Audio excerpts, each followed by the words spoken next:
Hello, and welcome to this new episode of Truth Shots with Kapil Narratives and Neurons. What happens when policy meets power and neither wants to blink? In this episode of Truth Shots with Kapil, I sit down with Yamini Aiyar, one of India's fiercest public policy voices, former president of Center for Policy Research and now visiting senior fellow at Brown University. Yamini has spent her life asking one uncomfortable question: is the Indian state even capable of delivering what it promises? We go deep into the cracks of governance, the myth of federalism, and the hard truth about India's policy machinery. This isn't an ivory tower chat. It's a reality check on budgets, bureaucracy, and the widening trust deficit between the citizen and the state. If you are ever felt like the government policy sounds good but never lands, this episode is your mirror. So, welcome, Yamini. Would you like to start by saying a few words for our audience? Thank you. It's a real privilege for me to be here. Thank you for inviting me. I think as citizens, we all want our governments to work better. And we all go out to vote in the hope that every time there's a change of government, that some basic things like our air, our water, our schools, our health systems function for all of us. And we get quite disenchanted repeatedly every 5 years because nothing seems to change. So I hope through this conversation we can both try and understand why it's so difficult to get things to change, but also end with some signs of hope because we should never give up on democracy. In the end, that's the only way in which change will actually happen. Absolutely. So let's start. So you have studied, worked with, and written about the Indian state. What do you think? And let's be honest. Are we talking about a smart system that is badly executed, or just a badly designed system that somehow survives? You know, we are talking about both. We know, and many of you in your audience must be part of this world of students who spend the bulk of 5, 7, 8, 10 years in coaching classes, working really very, very hard to give an exam where there's barely a 0.5% chance that they might actually get through into the UPSC. And the reason that that exam is hard is not just because there's a huge competition, there's large supply. It is a genuinely hard exam because we have a meritocratic structure. Arguably, it's the only meritocratic structure that we have in this country of ensuring that the best and the brightest become part of the government. So it isn't that anybody who enters into the government is not amongst the top of the cream of Indian society with the best capability. Yet once they enter into the system, something breaks down. So I think the real question to ask is it's not so much about who comes in, but something about the system itself that somehow stymies the best capability, best of us, from being able to perform to the best of our capability. So in the literature on state capacity in public policy, this is a term that is used very often. Capacity is often understood as whether or not you have the right skills. Have you gone through the right training? After all, a social scientist cannot do an engineer's job.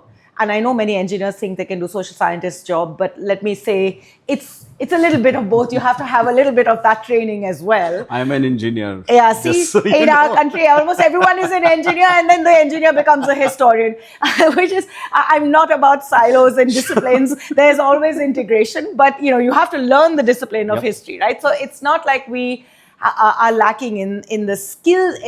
There is a skill question, which is part of capacity. There's also a human resource question. Are there enough people to do the job? And I'm not taking away from the fact that both of these are constraints, but they are not always the binding constraint. Sure. Because very often, as we know, even from the UPSC exam, the best of the best enter into the system. And yet somehow there is something in the system that doesn't enable even those with the best capacity to be able to perform to their bestest. And that is where the word that is often used in the literature of state capacity makes this distinction between capacity, which is the technical skills, the numbers of people, etc., the jobs that they are given, and capability, which is what is it about the institutional structure and system that ensures that those with a certain set of skills and technical capacity are able to deploy it to achieve the full purpose for which the institution is set up. So to my mind, the challenge in the Indian state is a capability issue And of course, there are elements of capacity, skills, and numbers that play into this. But really, the binding constraint is capability. Sure. I've actually, many times wondered, where does it start to break? So let me give you an example. We keep talking about Indian Standard Time, right? We are supposed to be, fashionably late in everything we do. But we always go to school on time. Do we? Yeah. Achha, You're because not- every morning I ask my children to wake up and they refuse to. But okay. But they're not supposed, they don't go to school late. Sure. They may wake up at the 12th hour, at the last minute before they need to reach But they'll make it school. to the bus. Yeah. They make it to the bus. They make it to the bus on time every time. Now, of course, with phones, they can be a couple of minutes late and you can call them. But, traditionally, they will make it to school on time. And somewhere between graduating from school to the time that they get to work, they have started being fashionably late. And I don't know where does it, but somewhere it breaks. I think even in case of, if we think about UPSC, most people that enter in, they enter in with the mindset that they want to accomplish something for themselves, which is most of the times what I hear is the pride and the power, and accomplish something for the system, which is actually making the system grow. Rarely do I find somebody, and there are cases of course, rarely do I find somebody who wants to go into UPSC because it's going to enable me to make shitload of money while I go through it. But then somewhere the system, maybe it's the way the system trains them. No offense to trainers within that, but somewhere it does break. Somewhere people with the right kind of capability, and I hear the capacity, but I guess it's probably not even the capacity. We are able to get good quality people. It's one of the hardest exams that ever would be not second, probably the second most competitive would either be a CAT exam or a JE or a NEET exam. Yeah. But it is one of the hardest exams there is. People grow through that. The right kind of people do get selected, and then something breaks. So yeah, that's a very interesting part of what needs to be probably explored more, and maybe that's where some of the meat might be. So, in fact, your school analogy is a good one because kicking and screaming, we do more or less show up into school in time. And if you don't show up in school in time, the disciplinary consequences of that are enough to make sure that even the most recalcitrant child जो last में आता है makes sure कि डांट पिटेगी तो school में time पे पहुंचना चाहिए. But where it all breaks down is that all the focus is on the form of entering the school at 8 a.m. And what we fail to ask is once you're in the school, what is happening? What are you doing? Exactly. Absolutely. And really that is the central challenge even with the Indian state, that there is a form. The economist Land Pritchett makes this very nice distinction between form and function. So there is a form, and we are so occupied in keeping the form intact that we ask very, very rarely, is the form actually aligned to the function that it is supposed to perform? So it's almost like कहीं बाहर trip के लिए गए और आप अपना India का plug US में डाल के सॉकेट में डालने की कोशिश कर रहे हो. It won't work. In fact, if you manage to घुसेरो it inside, your whole system will break down because the voltage is different. So, I was trying and yet, to do that 2 days back in China. I just couldn't. There you go. And yet, because we are so focused on the form, it's like, can I make sure that that plug is in my suitcase? And then we forget that we actually need that conversion thing to ensure that the plug gets aligned to the task for which it is meant for. So even with the Indian state, there is a structure and a form that exists, and to some degree, to the starting point, we are focused on the form itself. So how do you ensure, as a society, we have arrived at a consensus that certainly at the top level of the Indian bureaucracy, the UPSC, the IAS, the IRS, the IFS, all the key parts of the national civil services are the pride and joy of this country, and that we have to ensure. As a society, I think we broadly agree that the government should be run by the best of the best in our society. And we seem to have arrived, rightly or wrongly, that's a separate conversation, at a consensus that the best way to identify the best and the brightest is through this mega, highly competitive examination process. So we have, and broadly speaking, of course, exam leak, corruption in the system, it exists. But broadly speaking, we seem to have arrived at a broad agreement that if you pass the holy grail of that exam, you then are, by our social definitions, the best of Indian society. So we are taking the best into the system. And we are so busy focused on that that we don't ask whether this is the best way to select the best and the brightest, and for what purpose are we selecting them for. And purpose in the state is a very complicated thing. School में बच्चा जाता है, broadly we agree कि the child should be able to recognize letters by the age of, by class 2, should be able to comprehensively read a full sentence in class 2, by class 5 should be able to read a full paragraph, comprehend it and articulate it, basic arithmetic, division, subtraction, etc. All those things we broadly agree on. But in the state, the relationship that we have as citizens with our government is a complicated one. You go out to buy a sandwich, there are basic quality parameters. You want a parantha, you want to make sure अच्छा सा घी में बना है, paneer कच्चा नहीं है, whatever. Like there's a certain set of things that we agree on. You pay I go to the dhaba, I pay my money, I get my chai, I get my parantha, I eat it. If I am happy, I will give a tip. If I am unhappy, I will walk away and never go back there. It's a very straightforward relationship. Sure. You log into Amazon, something gets delivered to you. It's a very straightforward relationship. But what we expect from government it's a very different thing. Yeah. It's an affective, it's an emotive thing. It's also part and parcel of how as societies we expect ourselves to collectively emancipate ourselves, enhance ourselves. So as a society, we are looking to government and government jobs, both to get a good job and potentially to give back to society. But that itself is more than when I'm in a private transaction. But it is also a vehicle for lots of other things. We expect that there is a certain type of fairness that will be built into the government system. That fairness is partly through the examination system, but also through a process of reservations, because the government has to ensure that those parts of society that have been historically backward or discriminated against get an equal chance. So reservations comes in. So there's a lot more that we are trying to get from a government job than merely a private job or a private transaction. And that's where the complexity starts coming. And the purpose of the government job then needs to get defined better in order to achieve the outcomes that we seek. Sure. So you have led CPR, right? One of probably the most prominent think tanks in India. In today's climate, do you think independent research in India has a chance? Well, we have to fight for it. There is no such thing as research that is not independent.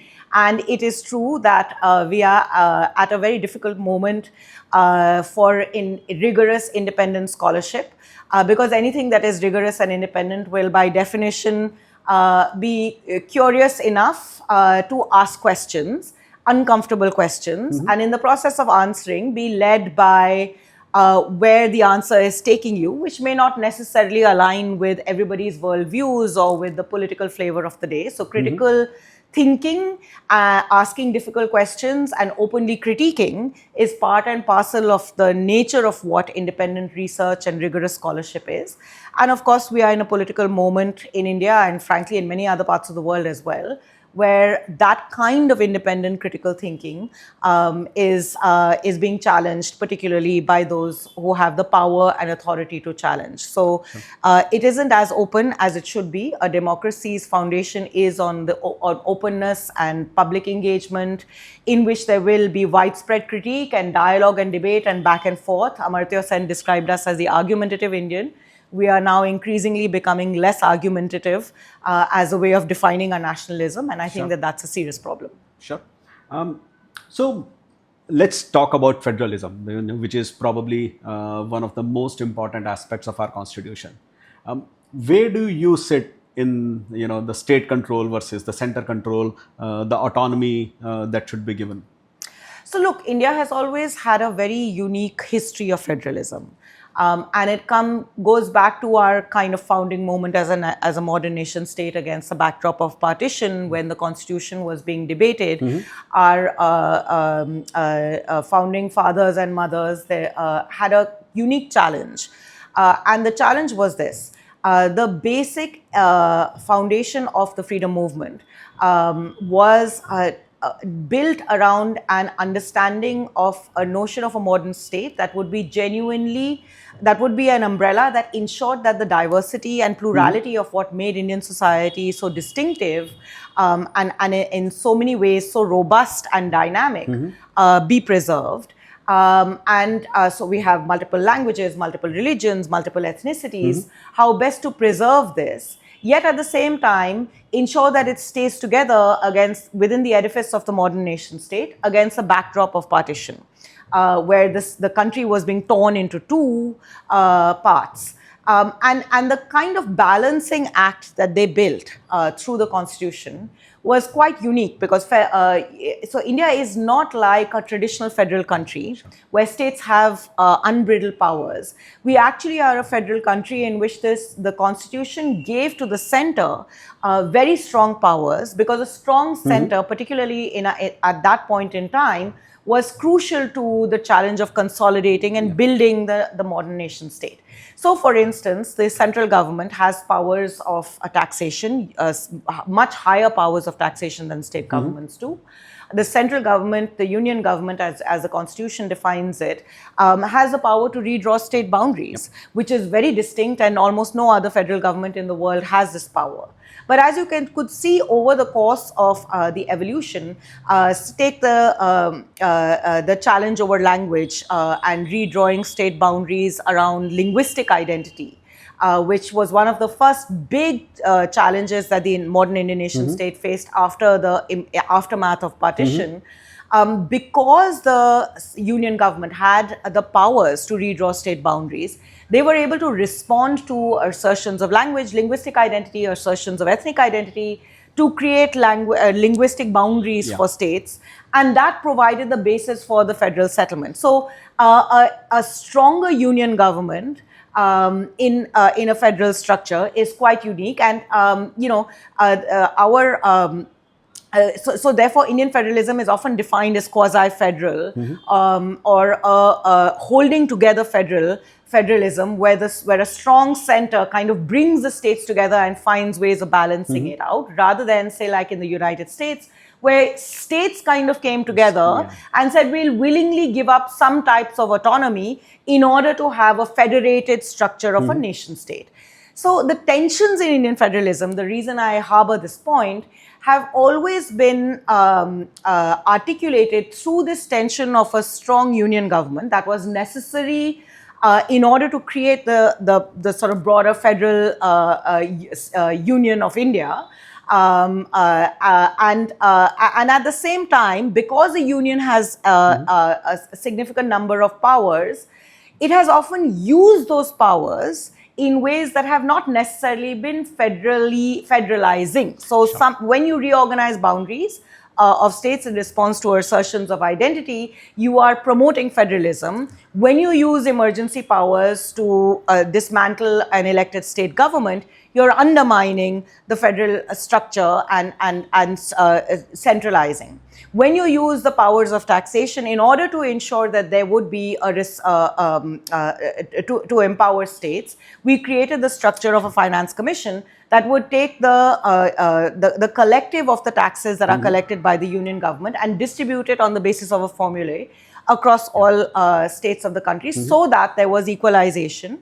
And then it was left to the state governments through the Schedule 7 of the Indian Constitution to deploy the funds that they have received to fulfill whatever electoral mandate they have received by virtue of being elected state governments. But often the union government used a tool that was embedded within this called the centrally sponsored schemes to direct where even elected state governments would deploy their own resources that were meant for them to determine. So we've always had this tension.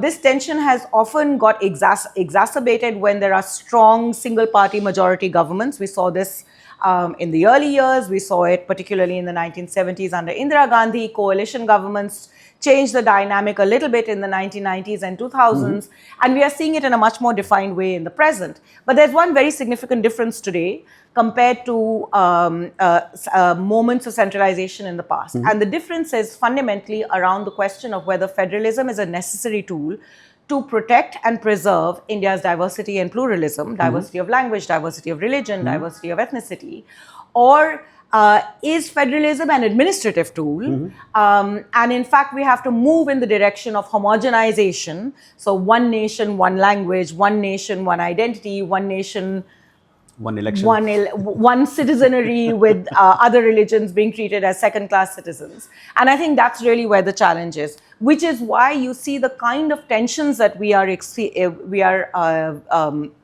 that are unfolding in the federal dynamic today are somewhat different, I would argue, to the tensions we've had in the past. The second crucial difference is that there is now huge diversity in economic structures and income between parts of the country. The spatial diversity, the socio-economic inequality in India has now reached a point where the per capita, Bihar, UP look closer in terms of their per capita income to Nepal or a lower income country, whereas Tamil Nadu, Kerala, Andhra Pradesh, Telangana look more and more like a lower middle income country.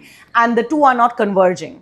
And that is causing new kinds of tensions in the sharing of tax resources, because parts of India that are richer are saying we are generating the bulk of the productivity and therefore the bulk of the income for the country, yet we are not being able to deploy this for our people. It is being split and shared, and that is increasingly becoming a challenge. Yeah, I guess that's always going to be true when there is a welfare state. But actually not. When you have economic growth, and we've had 30 years since liberalization of growth, somewhere between 6 to 7%, peak years was between 7 and 8%.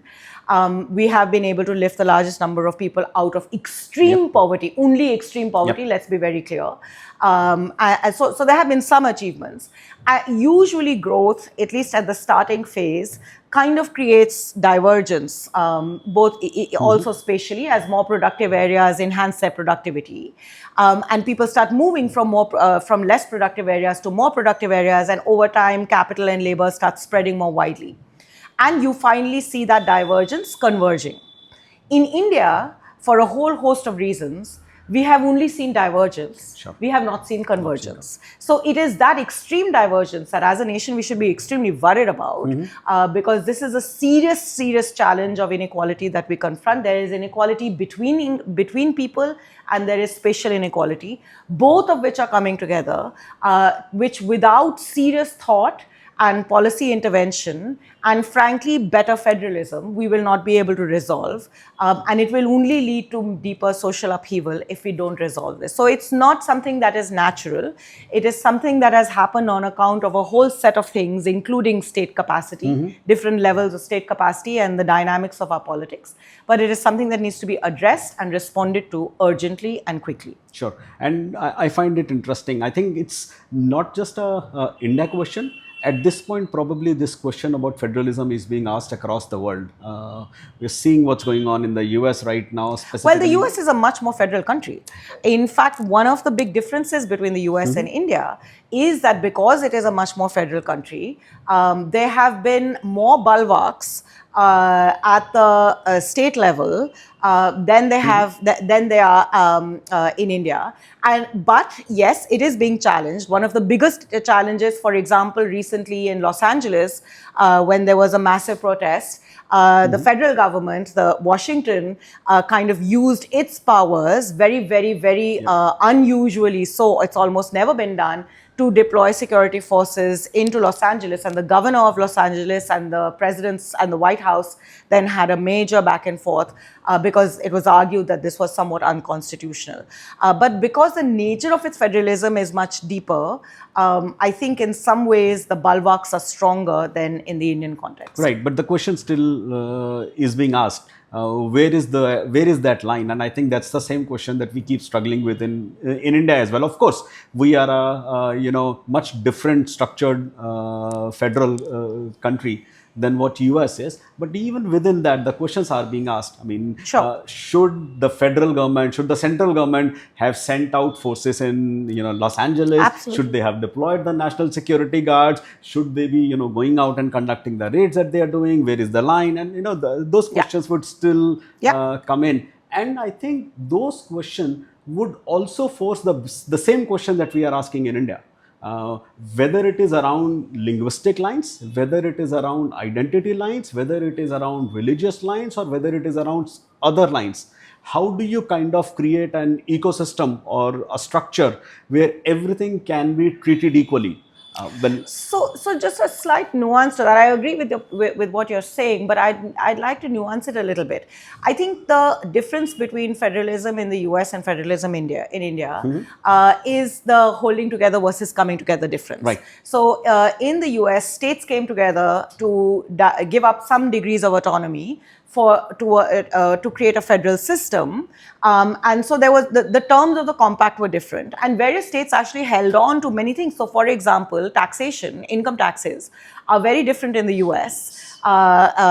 State by state, the US will never discuss a GST, whereas in India, it's the union government that holds on to taxation. The union government can get up in the morning and say, I'm going to cut corporate taxes, which has huge impact on the states because, after all, where is industry? But it doesn't need to consult with the states, right? And then we had GST at a later stage, which actually is a very good example of coming together. That is one difference. The second big difference is that for India, federalism was essential to maintain a plurality. So the homogeneity in the US, or take Europe actually, is a really good way of thinking about this. The European nation-state model was constructed on the imagination of homogeneity. Whereas in India, and there's a very important work by viewers will recognize the name Yogendra Yadav, along with some other political scientists, who looked at Indian federalism and said and played on the idea of the nation state to say, actually, Indian federalism is a state nation. It is a federalism that is aimed at protecting the diversity and the plurality within the structure of the nation state. So each state has its own distinctive identity, but collectively threads together into this. And that's what makes India so beautiful and wonderful. That's why we should be so worried when we try to homogenize or undermine our federalism in different ways, because it essentially is taking us away from this very dynamic and diverse notion of federalism, which we showed worked. Actually, it worked, and it worked really well, warts and flaws notwithstanding. We've all stayed together and lived in tolerance, compared with the European model, which is very much about which is very much actually around the idea of homogenization, and they'd have reversed it through the EU. The European Union was an attempt to try and create a federalizing structure, having gone through a history of homogenization. Yeah, absolutely. So, you mentioned Yogendra Yadav and, the other historians that have been doing a lot of work in this. But, I always have this question around data. We all love making dashboards. Are we actually listening to real data, or are we just using data to kind of prove our own preconceived notions? So there are two parts to this. One is that we are using data in a context where, even though there's data everywhere, there's actually no data at all. And this is, again, something that we don't talk about enough in our public discourse, and that we need to be more aware of. India, one of the big pride and joys of India in the early 1950s was that we were pioneers in the world in building a statistical system that formed the basis of planning, which was the basis of our economy back in the day. And in fact, the world looked at us with envy and modeled our whole national sample survey system. The UN actually drew on India's expertise to build these sample surveys in many other parts of the world. So we really had a very, very pioneering and robust statistical system, which should be something that all Indians should be extremely proud of.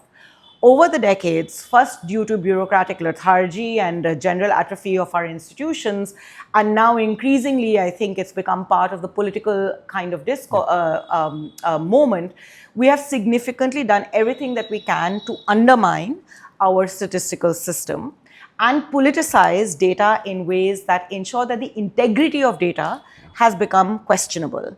There have been some positive movements after a huge dip in the between 2016-17 onwards, when various NSS surveys were being junked, and it went on the claim that this was bad data, but we'll never know because they never made it out into the public domain. The census that should have been conducted in 2021 is now only going to be conducted in 2027. Absolutely no explanation for why. 2020 was when the data should have been collected. Then we had COVID, but we did elections, we did many other things with no explanation for why, leaving us all to make very intelligent guesses. And I think we all know why. We don't need to say more. So we have really actively sought to undermine our data systems. Increasingly because it is getting intertwined into politics, and that is a very, very dangerous thing.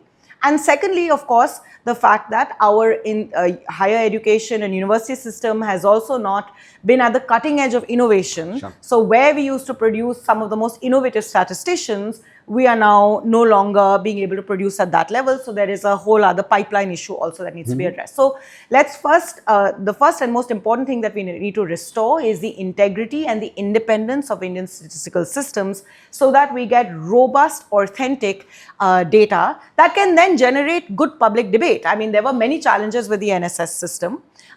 In fact, there's a very good book that anybody who studies development in economics or has any interest in public policy in India has probably seen, by Angus Deaton, the Nobel laureate economist at Princeton, called The Great Poverty Debate in India, which was basically a debate around the quality of our national statistics in the early 2000s.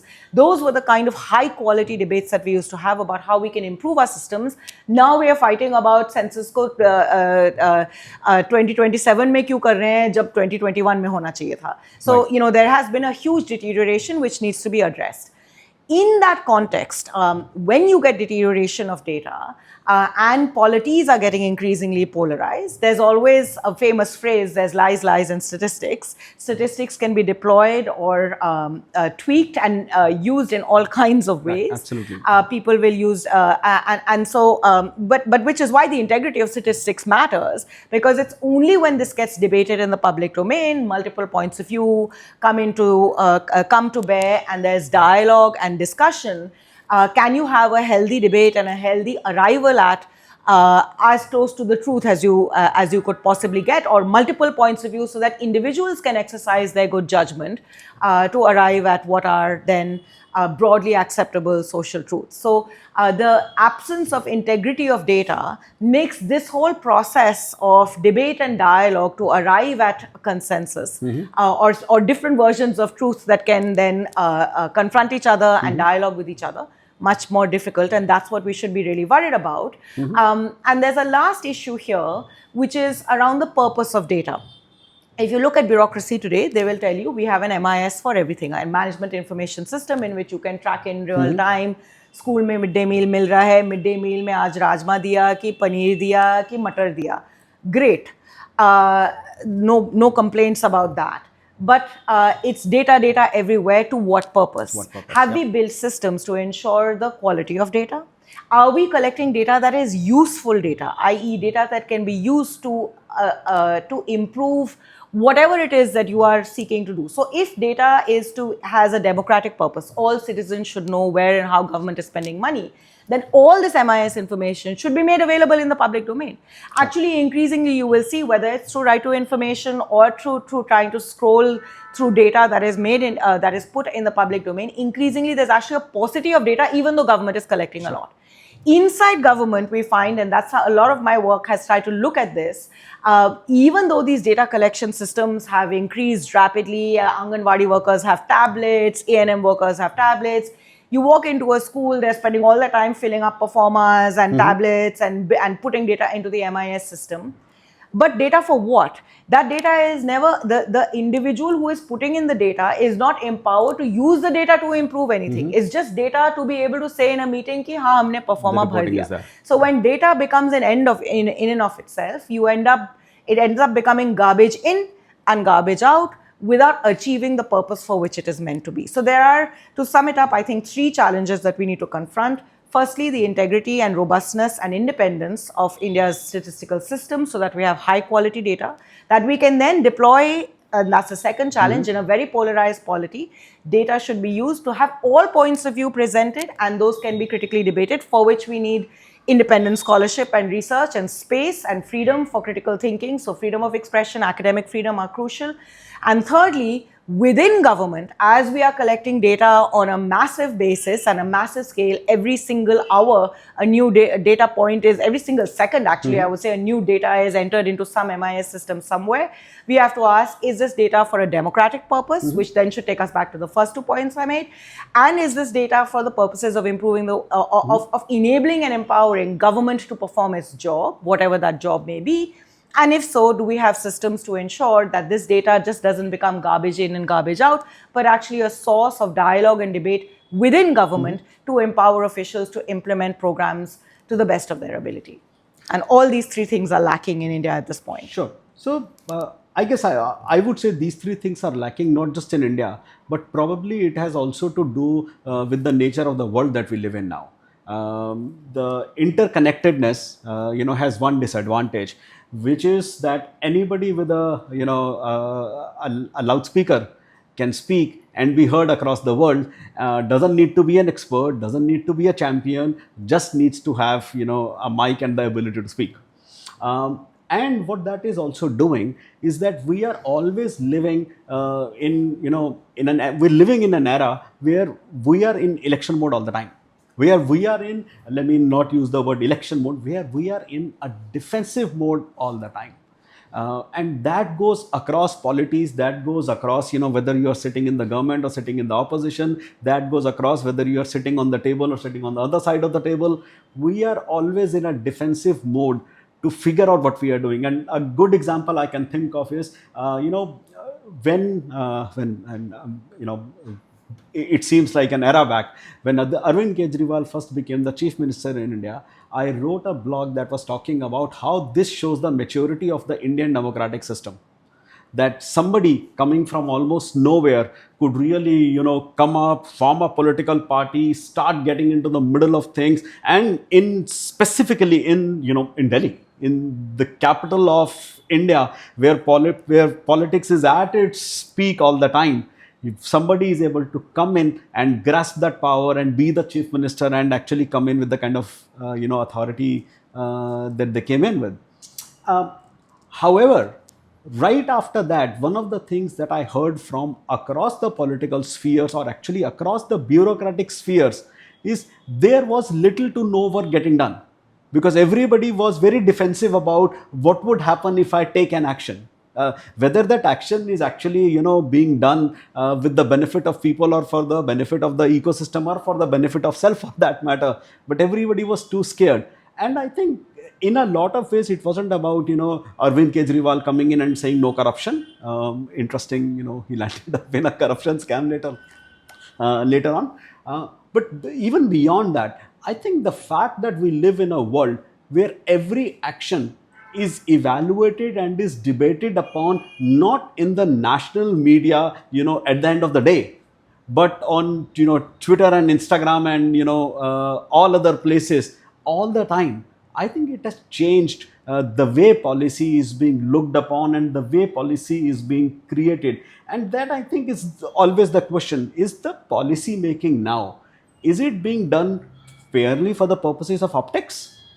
Or, are we living in a world where that optics is taking over and becoming more important than the actual change that happens in people's life? Let me give you an example. In 2014, the Swachh Bharat mission started. And it was a couple of years back. I was at a round table where, it was being debated upon. And the question that I kept on asking, and I could not get an answer, who has the right answer? Most people would talk about Swachh Bharat as working if they are supportive of the government, and if the dustbin outside of or the garbage outside of their house has now disappeared. And most people will talk about Swachh Bharat as not working at all if they are not supportive of the government and the garbage outside their house is still there. Is that enough, reason, enough data point, enough mechanics available for us to take a call? So when does policy making in our country right now, is policy making becoming an optic, or is there real level change that is being driven through policy making? So I think there are many different things in your question. So let's try and unpack them one by one. I think you're right that social media whether it's Twitter or Instagram or whatever new thing that youngsters are looking at today, is creating a lot of disruption in society that is not unique to India. It's a broader phenomenon across the world, and we are still trying to understand what are the terms in which we can engage in this new public sphere. Because after all, everybody knows that you behave very differently inside your home, and you behave very differently in an office, or you behave very differently when you go out to a friend's house versus when you go out to your boss's house, or when you're sitting in a dhaba versus when you're sitting in a air-conditioned restaurant. There are social norms that have evolved over time, that have into which, as societies, we have all conditioned ourselves in different ways. And suddenly this disruptive technology comes, it races. It's not been that long. I certainly remember a world when we had landlines, and I'm still not that old. And it has completely changed because it brings anonymity, it brings interconnectedness, it brings openness. It also allows everybody to have an opinion in ways that undermine the interlocutors and the so-called experts. And all this disruption happens at a time when there also have been huge, the questions that are being asked of the core pillars of society that served as these interlocutors, whether it is media or academia or scholarship more broadly or civil society, also come from a broad sense of disenchantment that society rightly has for every institutional system has strengths and weaknesses. Those needed to be debated sensibly. But because the structure of debate changed with social media, the nature of the debate has completely shifted. And we are still trying to make sense of it. We are still trying to make sense of it even as the technology is racing ahead. So we barely have figured out how to think about freedom of speech and expression and forms of social norms on social media, and AI is coming in, right? So there is a lot of disruption that is happening at a time of deep societal disenchantment, and it is in a process of re-evolution. And that re-evolution has also opened the doors for the kind of polarizing politics that we are seeing all over the world, the emergence of authoritarianism, or rather democracies throwing up authoritarian tendencies within democratically elected politicians and politics is a new phenomenon that we are also trying to grapple with in the context of this rapid change. So you are going to see all kinds of confusions and all kinds of dialogues and debates that are happening. And I think the best way to respond to how then do we think about the terms on which we debate in public, how then do we think about the nature of politics, and to your last question, the nature of policy and policy impact, needs to be answered by asking ourselves what are the core social norms that we want to hold on to. Why did the big four, whether it was Twitter, Facebook, WhatsApp, etc., all the Google, when they emerged, they were largely projecting themselves into society, and society was broadly accepting them as tools that enable deeper democratization. At the heart of it was this idea of deeper democratization, and democratization means that there will be multiplicities of points of view, and those multiplicities of points of view need to be integrated through mechanisms of strong institutions. And by strong, I don't mean strongman politics like we see today, but I mean institutions that stick to the core purpose of what they do. Why is media in India today so deeply discredited? It is discredited because big media houses completely forgot their purpose, which is independent journalistic reportage and telling stories as they exist on the ground, telling truth to power. They stopped doing that. They started following power wherever power went. It is not new. It's not that it began in 2014. It had always been there, which is why it was so easy to make them more pliable when politics changes. It's just amplified a little. But not little, by huge amounts. But when media becomes an active player in promoting politics of a certain kind and promoting social divisions of a certain kind, it loses complete credibility. So then who becomes the interlocutor? When academia is not allowed to be free, or when it succumbs to the powers of money and refuses to be free, where is the independent rigor and research going to come from? When there is no pushback to politics that is challenging the fundamental norms of why certain types of professions exist, and the professions fall into line, then who is going to be the interlocutors that find order in chaos? What we as societies need is to have spaces for deliberation so that a new type of social order can evolve. But the institutions that we have and the professions that had evolved over centuries that organized society and built those orders are now succumbing to the worst tendencies in society, which make us finding that order much harder. Yeah, the only thing I find interesting, I was actually, while listening to you saying this, I was not thinking about India, and I for a minute started thinking about the US at this point of time. And I think all of the things that you are saying are probably not just unique to India. No, they're not. It's across the world. You put on Fox TV, you'll get a certain world. You put on CNN, you get another world. You read the New York Times, you'll hear something. You read New York Post, you'll hear something else. Well, if it was as simple as that, I probably would still have forgotten, what the media does. But I have seen scenarios where I would hear to CNN in the US, and I would hear to CNN in India, and I would hear to CNN in China, and they would be talking different. Of course, yeah, absolutely. So the reason why these institutions are discredited broadly in society and these alternative forms emerged has a lot to do with all professions need to look inward and ask themselves why we ended up the way we did. So yes, it's not necessarily an India problem alone, but we should also not shy away from the fact that it is an India problem, and we must discuss it for as openly as it exists and not shy away from that reality. And that goes back to the question that you asked. Let's take the Swachh Bharat as that example. You said that if I am supportive of government and the garbage has been cleared in front of my house, I'm more likely to say Swachh Bharat is successful versus if I'm not supportive of government and the garbage is still staying in my house. I think the operative issue is not whether I support government or not. It is that garbage is still in front of my house. If there is garbage in front of my house, that is going to shape my reality and determine how I feel about a certain thing. Yes, as an individual citizen, I am mostly bothered about what is in front of my house. Let's start with that and not ask more of our citizens. Let's just stay with this. The question then is, if I have trust and that trust is built on the integrity of what government is presenting to me, that will allow me to say, okay, aaj nahi gaya to kal tak to chale jayega. I will arrive at some objective decision. But when I don't even have that, and I cannot trust the integrity of the data, when the individual that is supportive of government will say whatever WhatsApp uncle is telling them as their truth, I will also then be saying whatever my WhatsApp uncle is telling me as my truth with no objective arbiter. So, which is why we need to worry, because WhatsApp uncles will do their thing. WhatsApp University will continue to stay. As individuals, we have to have a responsibility for discerning right from wrong and arriving at a set of moral judgments. For that, we need multiplicities of information, and we need institutions that we can trust.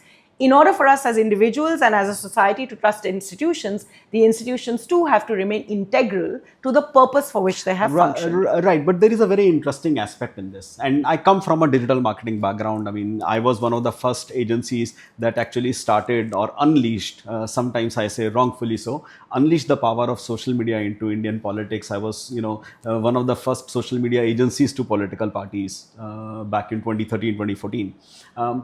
If I look at it from that vantage point, one of the key challenges that I see today is the fact that when you are consuming media, okay, and I'm not talking about television media, I'm talking about media over the internet. The media is powered, it is structured, it is algorithmically delivered such that your point of view, the one that you associate with more, is the point of view that always comes to you. So people that are on the left side of the equation are always going to see data, are always going to see viewpoints and everything, which will be focusing on that point of view. And if you have a differentiated point of view, it would only deliver that particular kind of media to you, compared to earlier when you could actually simply switch the news channel and you would see something else. I mean, assuming there are multiple news channels with different leaning politics. Let's not use India example. Let's say you're watching CNN, which will be very left leaning, versus you're watching Fox News, which would be very right leaning. So you could see that point of view. On social media, I think one of the biggest challenges, one of the biggest drawbacks that I see is that power has gone away. You associate with people with a certain degree of formulated political alignment. You continue to see content, information, insights and data and everything through them, and that only becomes their world. I remember last year, interestingly, I was in Canada, And I was talking to this guy, an Indian Sikh guy. And that guy was talking to me about how there are so many atrocities being committed on Israel from the Gaza side and from the overall Palestinian side, and the and I was asked, and I was very intrigued, because most of the times you hear the other side. Even the most like most stoic supporter of Israel would not say this. So I asked him, so how did you come to this conclusion? And he showed me his feed. And what I realized was, he at one point of time had probably seen 5, 7, 10 videos of this kind. So more videos and more information of this, case started coming, and he started engaging with that. And now that's all he sees. So my feed right now would be full with pro wrestling, because I was doing some work in pro wrestling earlier. It would be full with chess, because I don't know, one day I was playing chess with somebody, and then I watched a couple of videos, and now it's just refuses to go away from my feed, and something else. As a digital agency, I remember times when I was doing research for Zivame, and then next thing I know, my feed is only filled with sales pictures of bikinis, and and I was doing one time for Simply Marry, and I was getting Tinder and everything else on my profile. So the system is structured such that freedom that we talk about, which was supposed to be the democratization of media coming through the big four, as we call them, I think that system just doesn't exist for the benefit of the system, for the benefit of the system owners. So I think in your question, you brought together many of the themes that we began with around politics, power, democracy, society, and the state. Yep. Because the inevitably marketization, market competition creates the incentive structure for maximizing profit. And with the tools of technology, the algorithm is the means by which this is done, right? So that is the impulse of the technology itself is as good as what it is used for. It may be developed by the engineer, but it is built into a larger structure of a firm, and the incentive structure and core purpose of the firm is to maximize profits, and so it will use the technology towards that end, which essentially means that there has to be some societal regulating mechanism that ensures that there are certain guardrails that are placed on on the sort of free market, in a sense, right? That is why we have always, in different moments in history, evolved regulatory systems. Go back to the US history, and from the kind of Gilded Age, the regulatory structure comes after the first Great Depression. Then there's a new set of regulatory structures that come after the Great Depression in the 1930s, and so this and those arrive at particular moments of potential, sometimes crisis, but evolution of society and politics. And that's how the role of the state has evolved over time as well. We are in a new moment of disruption. Right. And in that new moment of disruption, the one significant difference is, actually the two significant differences, is the rapidity of technology. The scale and pace at which it operates is just at a whole other level. Sure. The second significant difference is that it emerges at a moment when the gains or the kind of social structures and organization and consensus that had been built, particularly post the Second World War, around market-based economies and capitalism of a certain kind, was beginning to create inequalities and therefore disenchantments amongst the masses in a huge way. Yeah. And so that is therefore creating this kind of populist politics that we see. It comes out in different forms and ways in different parts of the world. India, and that at the root of it, there is this. So India and the US are not that different, even though there are many, many, many differences. I'm not going to try and make comparisons, but that broader narrative places itself here as well. And it's in that context that we have to try and negotiate as societies what are the best forms of regulation that we expect out of the state and out of our politics. And what makes that harder comes to the third question of power. In the present moment, power, political power and the power of capital are very closely intertwined. And the power of capital is increasingly becoming, it has always been the case, but the big difference is that now the power of capital is technology oriented. And so it is shaping the terms of the public discourse in an even more rapid way, sure. Which is why you should be, the oligarchic coming together even though it was a brief bromance, but it tells you about many things of Musk and Trump. Is part of that story. In fact, if you look at, how did Silicon Valley move away from the Democrats to the Republicans, antitrust played a big role in it. It was at the point at which the Biden government starts saying we need to put guardrails on some of this that you see this shift, right? So, questioning the way in which structures of the economy and structures of capital have evolved and their relationship with power, which has always been at the heart of politics. I mean, let's go back to, post the Industrial Revolution, the first Industrial Revolution. It's always been at the heart of that. We are in a new phase of that. We need to be able to recognize it, and we need to be able to debate and dialogue it as societies and evolve into some kind of collective understanding of what kind of regulatory structures we need to have to impose guardrails, precisely to be able to ensure that we have a free and fair public sphere that doesn't algorithmize itself into ways that push us into even deeper polarity. And that goes back to the second question that you had asked me, which was about independence and scholarship. Minus independence and spaces for critical thinking, those answers are not going to evolve.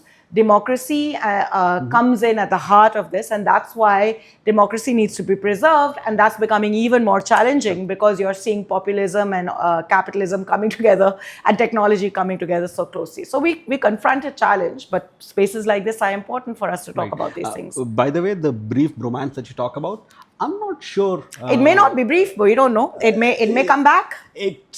Well, one thing is it may come back. Second thing is, there is a larger. I think maybe somebody is doing a 2-year, 5-year, 10-year thinking. We don't, of course, time would tell. But the jury is still out there on that one.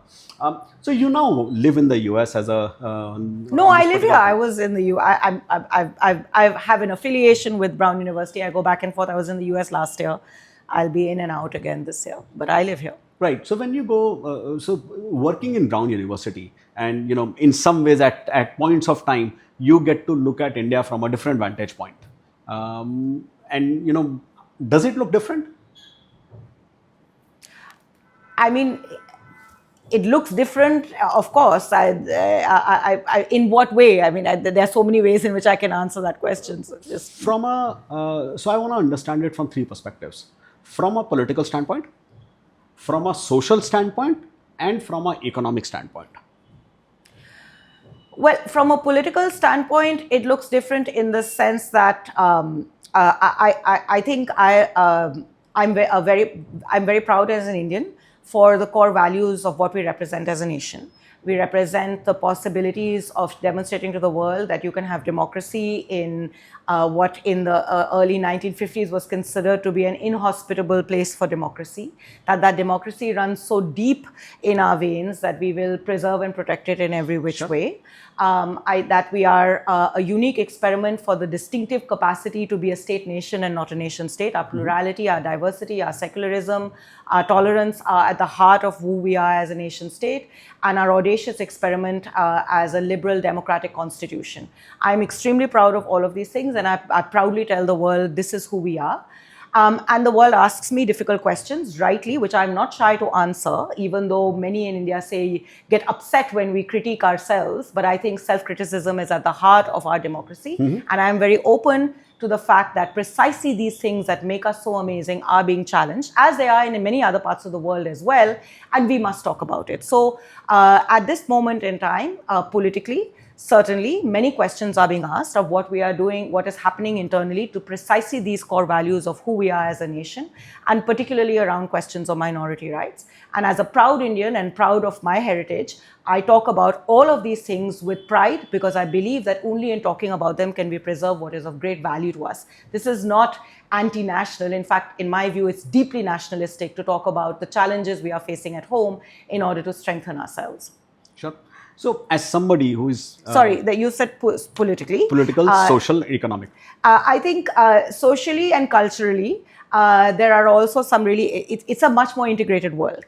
And if I look back to when I went abroad to study versus when I go abroad now in this more integrated world, the kind of broad sweep of, Indian culture, Indian food, so our kind of soft power in many ways is much deeper, it's much more recognized recognized. It's much more visible. The Indian diaspora is large and present everywhere. So there's a certain degree of awareness about us as a culture in ways that I think have evolved.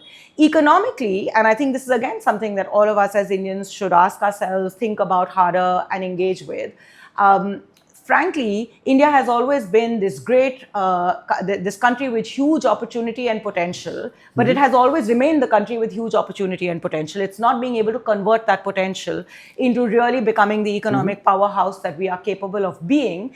And I think that while the world looks at us as opportunities all the time, and in the current geopolitical moment, in the China +1 strategy, we become something that that companies are looking at and strategically investing in as well. We still remain a land of potential rather than a land where potential is being realized. Sure. And again, that has a lot to do with what we are doing. To some of the questions that you asked earlier about state capacity, about why our politics doesn't ensure that it builds for a more robust conversation about the quality of health, the quality of education, the quality of public services, the nature of our economy. We take great pride in claiming that, we have eradicated extreme poverty, but we really need to be asking the question about why is it that we have an economic structure that is generating the maximum number of jobs in agriculture. We are having a reverse of our structural transformation. We are not going forward. Why are we not able to ensure that we are able to create quality education and jobs for all?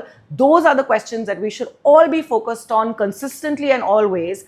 And as societies, asking our politicians these difficult questions instead of getting caught in polarized politics and claims of anti-nationalism when this is what we should be focused on. Right, but I sometimes, and I'm in neither parlors, right? I sometimes get stuck with these questions, and somebody throws a NEP on my face, or somebody throws an Ayushman Bharat on my face, or something else, and then somebody comes up and says, "But we are not doing enough." And I guess some of those questions again go back to the discussion we were having earlier. It's also dependent on the vantage point from which you are evaluating from your core, political alignments. Sometimes it just becomes a little too difficult to look at the data. On that point, I would love to look at data. Give us data. Why have we waited till 2027 for the census? Why did we call? Today we have the PLFS data, so we can seriously talk about what kind of labor market structure we have. That's a huge improvement, and we can have a serious conversation. So I think that it is almost a cop-out to consistently say that where you are is where you sit. Of course, there are normative foundational basis on which on which data is interpreted. But you have to have an objective. You have to have the data to be able to have objective. There are good and bad things in our NEP. Sure. Fact of the matter is, no matter which data point you look at, for the last, ever since we have moved towards universalization of education, we have achieved nearly gross enrollment of about 98% even in rural India since the mid-2000s. We still struggle with the fact that 50% of children in standard 5 can barely read a standard 2 text. This is what the conversation should be about. Absolutely. Okay, and so when we start talking about this as, oh, you are saying this because you don't support the government, or you are saying this because you support the government, that's an irrelevant issue. Right. And there are normative realities, and normatively, can you build an economy where the last person can have aspirations and potential for shared prosperity? Or do you want to build an economy in which some people have lots of prosperity and the rest will trickle down? That's a normative question that we have to ask of ourselves as a society. It's not about what your party political affiliation is a different thing. The political conversation is this: where should power rest in society? Should power rest with 3, 4, 5 monopolistic companies and oligopolistic companies and 5, 10 big politicians or individual politicians, or should power rest in society with the masses? That's where the debate is. I guess that's a larger political experiment going on across the world to figure out that exact answer. That is what India should be debating. Right. Fundamentally, that is it. That is the most nationalistic debate we can have. Absolutely. So on that point, what is that one policy in India right now that actually gives you hope? And then one policy in India right now that, completely shatters hope? I mean, I think one of the big, the new education policy kind of put the focus on foundational literacy, numeracy, and that was an important step forward. And we have seen some focused attention in many parts of the country on improving basic foundational literacy and numeracy amongst children that are going to school. That I believe very strongly that the real core challenge we have is the challenge of the quality of education linked to its ability to generate an economy, to us creating an economic system in which all can participate equally. So I think that that's definitely been an important step forward that comes on the back of years of experimentation, engagement with civil society, engagement with academia, and a shift in the broad policy ecosystem to say that the goal of an education policy is not just to build schools, but to think harder about what happens inside the classroom. Sure.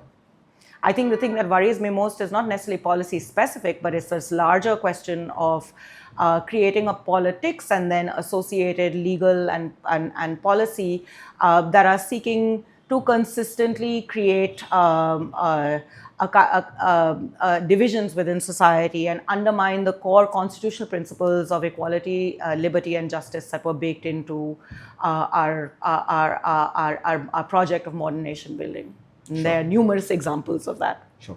And while we have had a wonderful conversation around the state, the capacity, the politics of it, let's switch to your book. Do you want to tell our audience a little bit more about lessons in state capacity? Sure. In many ways, a lot of what we've been talking about is sort of anchored in the book. This book kind of starts with, in some senses, for most of us as citizens have this broad disenchantment with the state. We see our garbage still outside our home. Despite Swachh Bharat, we see that our schools, our government schools don't necessarily have teachers, or the teachers don't show up, or when they do, we feel the quality of education is not good enough. So anybody who can afford to is trying to seek try to find private schools that are not often very well regulated, which have their own sets of problems. There are potholes on the road, etc. It's not uncommon for most Indians to lament the quality of governance, the quality of the state. When we think of the state, we think of the Lal Batti Wala Babu and the avaricious politician who will show up in time for election to offer some crumbs to citizens and buy out votes. And that's broadly the way in which we have always talked about the state. And it is only in those frustrations that we keep looking for answers. So sometimes we look for, we have even leaned towards the possibility that, if we have strongman politics, if the trains can run on time, maybe that will get us out of the funk that we are in. And I wanted for us to start kind of thinking about answers differently. In the policy world, we use the phrase state capacity. We spoke about what that means quite often as one of the big problems. You talk to a politician, they will say that it is the problem of the bureaucracy. I want to do these things, but the red tape and the arrogance of the bureaucracy makes it very difficult to get anything done. You talk to the IAS officer, they will say, I want to do all these things, but the politician doesn't allow me to, and the system is all broken, and everybody below me is incompetent and corrupt, and I can't get anything done. You talk to the front line, you get a whole new perspective. But very few people talk to the front line. Most people will stay on the top of the state and constantly complain.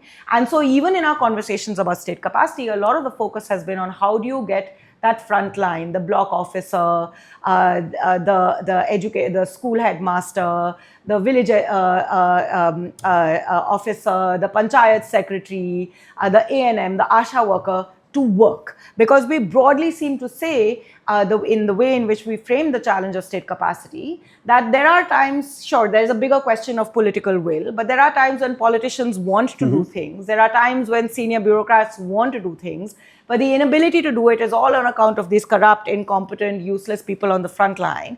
And it is only when you can better discipline them, better monitor them, danda leke sabko kaam pe lagao to ensure that they come to school on time, that things will get done. But through my work, I spent many, many years traveling around this country, spending time in block offices, district offices, schools. I found that the story of the frontline was quite different. They talked of themselves much less as, of course, no one will describe themselves as incompetent, but the ways in which they observed their own realities and spoke of their realities, once I started taking them seriously, I began to recognize that there's a whole other problem here. In the process of danda maroing everybody to try and make the front line work better, we actually have completely disempowered the front line. Sure. And I wrote this book in an effort to try and tell the story of how that disempowerment makes it impossible for us to get anything done. So the imagination of the politician sitting on top maybe potentially a force for good, but its ability to get implemented is going to be hard if we don't actually empower the front line to act in accordance with the core purpose for which they have been brought into their job. So if you take teachers and you basically make them clerks by saying, oh, your primary job is to fill the performer and give me data for 5 things, and if you don't fill the performer and give me data for 5 things, I will haul you up in the meeting, then the teacher has forgotten completely about the classroom and the challenges of the classroom and is very busy making sure that she's responding to whatever it is that you're asking for, rather than doing the job that she set out to do, which was to teach. Sure, absolutely. And I think the entire spectrum, the entire conversation right now, from what we are saying, is moving into a different world. We started off many years back by having an industry, a world where politics was controlled in a lot of ways by the media. The media used to be more independent. The media used to be more able to create the narrative, used to be able to give out the right kind of stories, used to be able to speak the truth. What we are struggling with now is there is Web 2.0 that came in, there is the Web 3.0 that came in, and now there is the AI world that has come in, which means the conversations, which means the entire optics of everything has become more important than the policy itself, than the work itself, than the real transformation itself. And I think in a lot of ways, the entire political environment, the entire economic, social, religious and other environments is getting very severely impacted by it. The world that we are living in is going through a transformation, is going through a change. The book is probably going to give you an view into it by looking at lessons in state capacity. So the core thing that the book is trying to do is by looking at how the state functions from the perspective of those who are charged with having to do things on the ground, and it takes the site of Delhi, where a very serious and significant attempt was made to genuinely improve the quality of schooling in Delhi schools, and it asks, when you're trying to infuse change in a system that is basically designed to make the frontline worker feel like they are nothing but a clerk responding to orders that are being asked of above. When the government only operates when an order comes, a circular has come, and then you interpret the circular and you do what you do. Outside of that, you don't do anything. And when, as a rank outsider, I go in and I ask a frontline officer, what do you do? What is your job? They'll say, I'm just a post officer because I move paper from one desk to the next. We as citizens talk about the complexity of red tape and bureaucratic paperwork and sar dard hai, naya form yahan pe bharna hai, dusra form wahan pe bharna hai. That same culture is integrated inside how the bureaucracy is asked to do their job. So imagine what it would be like for you when you walk into your office and you have to sit there and you're not allowed to put on your computer and start working to fulfill whatever goal you had for the day, but you have to you put on your computer to wait to get an order from your boss to tell you कि आज ये करना है. एक दिन हम लोग school में गए थे this is in Madhya Pradesh some years ago, where the BDO, the block education officer, comes in looking very harassed, puts his 2-3 phones down. There are people, ordinary citizens, janta bhari hui hai, to ask them various questions about various things. School principals had come. Everyone was told, hato, hato, hato. I have a very important task to do. क्या था? ऊपर से आदेश आया है कि आज सारे स्कूलों में सूर्य नमस्कार होना चाहिए अटेंडेंस के टाइम पे. तो मेरा काम आज है कि उस आदेश को पूरा करने के लिए मुझे अपने जूनियर ऑफिसर को फोन करके उनसे पूछना है कि क्या स्कूल के असेंबली में सूर्य नमस्कार हुआ था या नहीं हुआ था. Fill up the performer and send it up. Forget what education is. So then when I ask the same person, so what will you do to improve the quality of my schools? He'll scratch his head and say, करते तो बहुत कुछ कर सकते हैं, but वो सरकार बताएगी ना.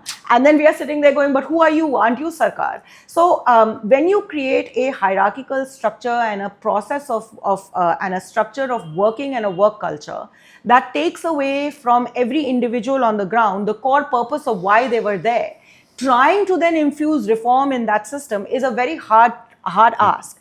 In fact, in the example I use of Delhi, the attempt actually was to infuse this idea that teachers are meant to teach. So go back into the classrooms, think about what it means to teach. Why is it that in a classroom in class 8, you have 50% of the kids that are still not able to be at even class 6 level of the curriculum? How can you teach differently? How can you infuse confidence in the child? And the teacher is getting thoroughly confused because she has only been trained to work in an environment that has treated her as a post office. So suddenly, when you're trying to make change, even that change is not so easy. So I'm also telling the story of the process of that change to educate all of us as a society and for us to have these conversations about why is it that the state looks the way it is. How can we be more patient with ideas of change? Because it is going to take time in a culture of bureaucracy that is designed that way. But most importantly, how can we empower the bureaucracy on the ground? How can we empower our panchayats? How can we empower our local municipalities to be able to do the jobs that they are meant to do? How do we bring a sense of core purpose back into the institutions of the state, particularly at the grassroots and on the ground, such that the state fulfills its purpose of serving us as citizens, and we as citizens can hold the state accountable for those services rather than everything else that jumbles up our politics. Perfect. So absolutely must get the book, must read through the transformation, must read through the the learnings from it. Thank you so much, Yamini. I want to end with giving you one anecdote in this. So for the last few years, I have been doing a lot of work in the mental wellness area. And one of the things that we take a lot of pride in working through is actually working with schools and colleges, specifically on teachers' mental health as well. So I have had these conversations across multiple different schools and colleges, talking to the various faculties, talking to the various teachers about, so what's going on? The amount of stress level has probably gone up exponentially over the last few years. What I realized was, so earlier when I began this work, I thought that was more driven by the fact that we are now in a remote working area. A teacher's ability to handle 30 students that are sitting in front of them is one thing. A teacher's ability to handle these 30 students who are sitting in their homes, and like my daughter would do, she will be lying down with one eye open, one eye closed, trying to, study, listen to the lecture. Of course, it becomes difficult. But what I have realized over the last some time is a lot of teachers are saying they now spend 35 to 40% of their time not teaching, in filling up, various government initiatives, in filling up the data requirements that are there, in kind of trying to do other tasks, which are more bureaucratically driven versus the actual task that is assigned to them, which is of teaching. So on that note, let us go to the next part of our conversation. And this is an interesting rapid fire. Okay. So I will ask you a question, whatever is the first thing that comes into your head. Okay. Should we begin? Sure. Are we going to get a gift hamper at the end of it? Yes, you will. Okay. But that's not for the rapid fire. That's for, being on the entire program. I'm not current about. So most overused buzzword in Indian policy circles. Most overused buzzword in Indian policy circles. Oh wow, I'm going to fail this rapid test even before I begin because there are so many rapid words that I use. MIS systems. MIS systems, data driven. I'd actually had data driven as one of the options. If you could delete one government scheme forever. Centrally sponsored schemes. Centrally sponsored schemes. So you would make them state sponsored. Okay. One book every policymaker should read but hasn't. Mine. Okay, great. Other than your book. Oh, okay. Forest Rangers by Herbert Kaufman. It's a fantastic book on the American bureaucracy or the forest rangers. And the question it's trying to ask, it is saying that these bureaucrats in the 1960s who were basically in charge of the forest, they are spread all over in Jhumri Talaiya, and yet they all do their jobs without anybody sitting there saying biometric attendance kiya, IVRS se bata dijiye aap ghode pe baithe hain ki nahi, because they were all deeply committed and very, very passionate about the forests. Sure. And about protecting and preservation of the forests. So it tells a story of how a bureaucracy with purpose can actually serve citizens, and we don't need to do all this fancy stuff to ensure that the state works. Putting the right person at the right job, who is giving them the freedom to do the job and empowering them. Yeah, only works if you have the right person at the right job. One phrase that instantly tells you a politician is bluffing. There is no inequality. Who governs India more? Parliament, bureaucracy, or WhatsApp? WhatsApp. Sadly. If India was a startup, would you invest? Yes. Why?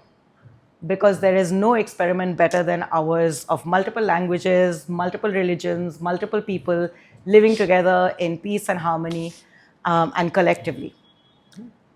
I would have said 1.2 billion people, 1.4 billion people with a lot of money and with little to spend on. But See, because you're thinking of it as business and I'm thinking of it as an idea. I invest in the idea. You invest in the money. I hear you. One thing America gets right about policy that India doesn't. Deeper federalism. Okay. Federalism in India today, alive, on life support, or declared dead? On life support. The one time you said, wow, the Indian state actually worked. The one time I said, wow, the Indian state actually worked was when I had gone out into a very, very deep part of interior eastern Bihar, where it took us, this was like 20 years ago, so the roads were really bad. There had been flooding around. It took us ages and ages and ages to get there. And we got there, and suddenly in kuch bhi nahi tha. There were people living, there were no roads, there was nothing, but there was one Anganwadi worker that I found running a tiny little creche in which there was nothing, but there she was with these children interacting, and they were all playing a little game together, and that made me feel, wow, when we really empower our people, they can do wonders. But that's individual person passion, I guess. She's still an employee of the state, performing a function of the state, which is the right of all citizens. Okay. So, last one. Modi era policy in one word. Divisive. Divisive. Okay. So, divisive. I guess I can't fight with that. However you look at it, however people, the most ardent supporter and the most ardent opposer would still say the divisive conversations. I'm not even saying it's driven by who, but the divisive conversations in our country over the last 10-15 years have definitely gone up. And again, sometimes I wonder who should be blamed, if it's just the state, if it's the way it is being approached, if there are other factors into play, but the divisive conversations have increased. And then, of course, I go in and I say the divisive conversations have probably increased across the world right now. Yep. I mean, I'm planning on traveling to US in the next some time, and I sometimes wonder, should I look at my Instagram and LinkedIn accounts and do something about them? Of course, nothing can be done about them. They will be what they are. But yeah, it's been a wonderful conversation. Thank you so much. I hope people are able to get a lot more insights into state capacities and where we are as a country and as a world overall. Thank you so much, Yamini. It's been a wonderful conversation. Thank you. Thank you for being on the program. Thank you.